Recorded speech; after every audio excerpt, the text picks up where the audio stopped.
In 2012, I was a sophomore in college. At that time, I had a friend who lived in the dorms. I did not live in the dorms because I only lived about 20 minutes away and found it cheaper to commute versus paying all the tuition to live in the dorms. However, on this particular night, it was a pretty bad thunderstorm, and I had stayed up late to help finish a project for one of my classes.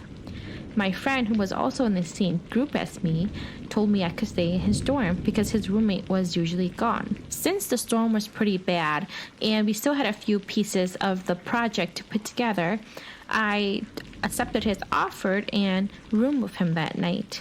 Once we got into his dorm room, I put my stuff down on his side of the room and we continued working on the last bits and pieces of our project.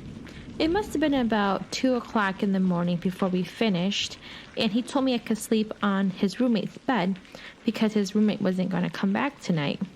My friend's name was Jack, and Jack told me that his roommate was a really nice guy, but often kept to himself, and he would disappear for a night before coming back to the dorm, and Jack never asked because it wasn't his business. And since they were going to be roommates for the rest of the semester, he really didn't feel like poking into someone's business and pissing them off and then having to look at them every single day. As we were getting ready for bed, I looked around and I stared at Jack, and he's like, "What?" And I'm like, "Really, dude? Am I okay sleeping on your roommate's bed with his pillows and blankets?" So Jack made a joke and threw me his pillow and his blanket. Then he went and got an extra blanket, a little fleece blanket for himself, and he went to bed. I'm laying there because usually if I don't sleep in my bed, I can't sleep at all. And so I'm laying there awake. I'm trying to go to sleep. I'm closing my eyes. And I could hear Jack. He's asleep. I'm laying there trying to sleep and I can't sleep. It must have been about 3:30 in the morning before I started to feel myself get sleepy. The rain was downpouring at this point still, and it sounded like the lightning and thunder was right above us. It was very loud. Just as I was about to doze off, I felt the sensation of someone pressing on my back through the mattress, and that woke me up right away.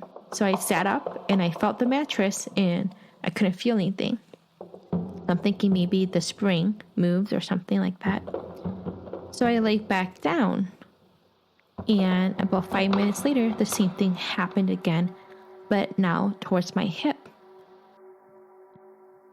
And that really freaked me out. So I got up and I got my phone and I shined the flashlight and I looked around. And my friend was still sound asleep. So I'm sitting there looking at this room. This time I felt like someone had pushed up with 2 hands where I was sitting, and it freaked me out, and I jumped out of bed and I jumped into the bed with my friend Jack. And this wakes Jack up, and I'm telling him, "Man, there's something in that bed and it's touching me." My friend's tired, so he rubs his eyes and he tells me what's going on. So I tell him again what happened. He goes and he turns on the light. He asked me if I was sure I wasn't dreaming, and I told him I wasn't dreaming. And we're both sitting on his side of the room, and we're looking at this mattress that his roommate sleeps on. A minute goes by, then another minute, and we don't see anything. So my friend Jack tells me to go back to bed, and I tell him I can't sleep.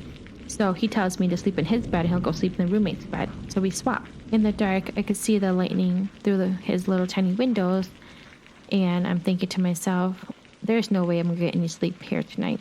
About 15 minutes later, Jack does a whole 360 rolling out of bed, screaming, kicking, and he gets into the bed with me. And I'm telling him what's going on, and he goes, "Dude, man, something just touched me." I pick up my phone and I dial for campus security. But right before I could press the call button, Jack put his hand across my chest and points at the bed. I look, and the bed has this hump that comes up and down, kind of like a wave. And then Jack and I just bolted out of his room. We ran down the hallway, and once we get down to the lobby area, we call campus security. We wait down in the lobby area for about 20 minutes or so, and the security guard comes through. He looks a bit annoyed because he had to walk through all the rain to get to us. We show him the room, and he starts feeling on the mattress. Then he pauses for a second, and suddenly he pulls his hand back, and he ushers us out of the room and closes the dorm room. He gets on his walkie-talkie and he calls back to headquarters or wherever their main office is. And he tells them that they should call the police. So they call the police and the police gets there. We told the police what we were experiencing and the guy looks at us like we are high. He doesn't really believe us. So now Jack and I are feeling like idiots along with the security guard who's still annoyed at us for calling him. And the police starts moving the mattress and notice that it's really heavy. He quickly takes apart all the sheets and the linens, and then he sees that there's a zipper, which is really strange for a mattress. He unzips this mattress, and inside the mattress is the roommate. So they call the ambulance and they take the roommate away. Apparently the roommate sleeps in a coffin at home, and when he got there, obviously they couldn't bring a coffin to the dorm, and so he bought a mattress and he customized it to have a zipper. But when he went to lay inside the mattress, the zipper broke and he couldn't get it open. He was also high on some sort of drugs at the time. He couldn't figure out how to get out of the mattress. I found this situation to be very traumatizing. I just couldn't get over it and was not doing well. And so I decided to come back to the United States to finish the rest of my degree. It took me a long time before I felt comfortable sleeping in a room or on mattresses that weren't mine. Subscribe now.